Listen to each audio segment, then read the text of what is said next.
सरळ पोर्टलवरती महाराष्ट्रामध्ये 30,000 शिक्षकांची नवीन शिक्षकांची भरती करत आहे. जर नवीन होणार आहे आणि तो अन्याय शासनाच्या निदर्शनास आणून देण्यासाठी उद्या आमच्या शिक्षक सहकार समितीतर्फे महिला शिक्षिका, शिक्षक व त्यांचे कुटुंबीय शासनाचं लक्ष वेधण्यासाठी मुंडन आंदोलन करत आहे. आपल्या भारतामध्ये महिला मुंडन करणं ही गोष्ट सोपी नाही, परंतु ती वेळ जर शासन आमच्या शिक्षिकावर आणत असेल तर त्यांना ती करण्याशिवाय पर्याय नाही.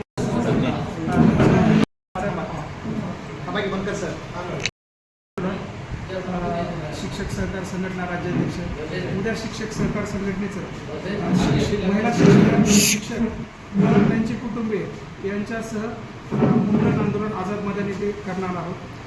आमचा हा विषय आहे की आंतरजिल्हा बदलीचा 7वा टप्पा शासनाने राबवण्यापूर्वी सरळ पोर्टलवरती नवीन भरती चालू केली आहे.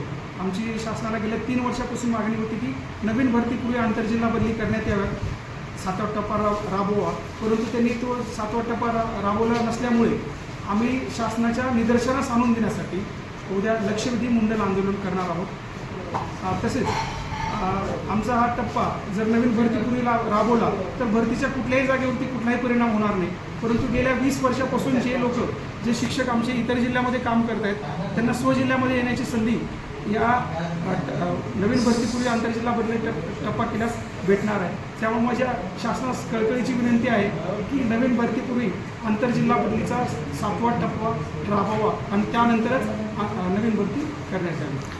तुम्ही परवानगी घेऊन मुंडन करणारा तर किती महिला आणि पुरुष करतील असं संख्या आहे?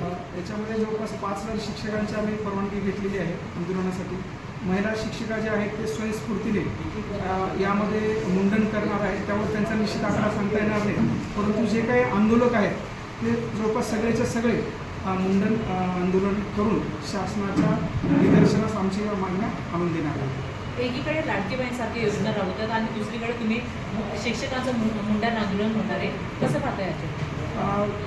खूप साधी मागणी आहे आणि एवढ्या साध्या मागणीसाठी मुंडन आंदोलन करावं लागतं यासारखं दुर्दैव एक गोष्ट नाही.